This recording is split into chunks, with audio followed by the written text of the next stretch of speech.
quel malaxeur vaut vraiment le coup si tu veux mélanger proprement du mortier, de la colle ou de la peinture. Je vais maintenant passer en revue les 5 modèles exactement dans l'ordre, du plus faible jusqu'au candidat le plus puissant. À la dernière place, on trouve ce modèle Deinel. Ça ne veut pas dire qu'il est mauvais, mais en comparaison directe, on voit vite qu'on est plutôt sur un appareil simple pour débuter que sur un vrai malaxeur puissant pour les gros travaux de chantier. Avec 1200 watts, une vitesse réglable en continu et une fixation M14, il couvre bien les bases. En plus, avec ses 2,69 kg, il reste agréablement léger. Et ça peut vraiment aider au quotidien, surtout si tu mélanges de la peinture, du mortier de jointoiement ou de petites quantités de mortier. Mais face aux appareils plus puissants de cette sélection, c'est clairement la solution la plus simple et la plus légère. Mais il a aussi ses limites. Une seule vitesse, la puissance la plus faible du comparatif, et un mélangeur fourni de 100 mm montrent assez clairement que cet appareil n'est pas pensé pour les mélanges les plus lourds.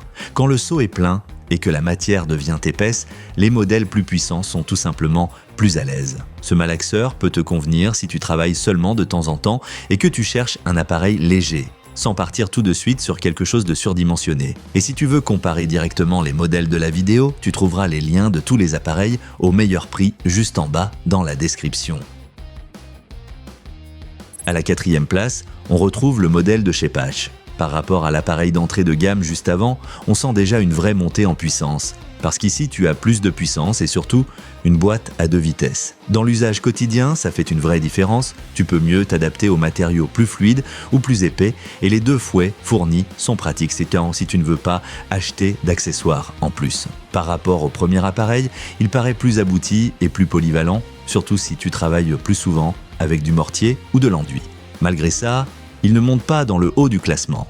Avec 4,9 kg, il reste assez lourd pour sa puissance. Et il lui manque les petits plus qui font la différence sur les modèles plus costauds, par exemple une très bonne stabilité en charge ou une orientation plus clairement professionnelle.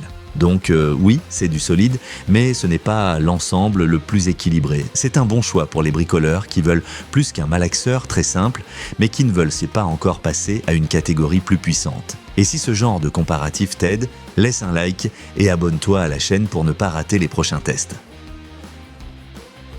À la 3e place, on a le modèle Bosch. Et là, on le remarque tout de suite. Dans l'ensemble, il est mieux pensé que le chez Pasch vu juste avant, même si sur le papier, les 2 affichent à 1400 watts. Pourquoi il monte plus haut dans le classement? Parce que l'ensemble est plus cohérent. Tu as 2 vitesses, un démarrage progressif, des valeurs de couple connues et un panier mélangeur maximal de 140 mm.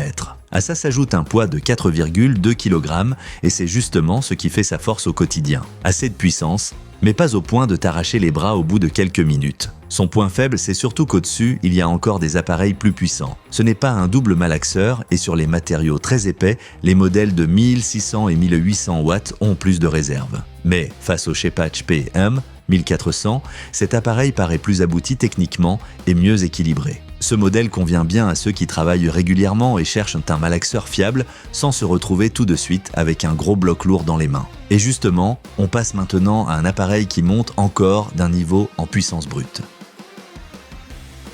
À la 2e place, on retrouve ce modèle Deinel.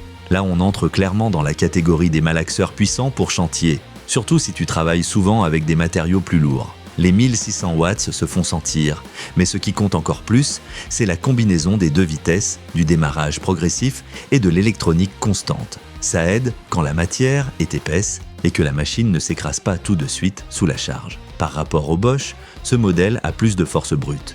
Et pour le mortier ou la colle, c'est souvent plus important qu'un poids un peu plus léger. Alors pourquoi pas la première place?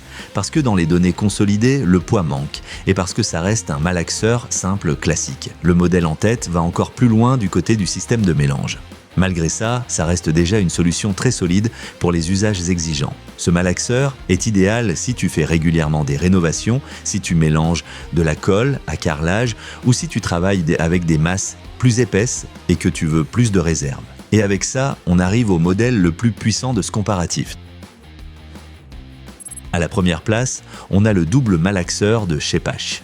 Et oui, dès le premier regard, c'est clair, ce n'est pas un appareil léger pour mélanger un peu de peinture, mais une machine pensée pour les mélanges lourds et les volumes plus importants. Avec 1800 watts, 2 tiges contre-rotatives et 2 vitesses, c'est l'ensemble le plus puissant de tout le comparatif. Surtout avec du mortier, de l'enduit, de la colle ou du béton, le système de double malaxage assure un mélange très homogène. D'après mon expérience, ça se remarque tout de suite quand la matière se mélange proprement et que la machine ne lutte pas contre chaque résistance. Mais évidemment, cette puissance a un prix. 7,2 kg, c'est beaucoup et ça se sent. Celui qui mélange seulement de temps en temps un petit seau verra plutôt ce poids comme un inconvénient. Par rapport à tous les autres appareils ici, c'est le moins maniable. Ce modèle est le bon choix pour ceux qui travaillent souvent et sérieusement avec des matériaux lourds de chantier et qui préfèrent plus de puissance à plus de confort. Donc si tu cherches l'appareil le plus performant de cette sélection, c'est celui qu'il faut regarder en premier.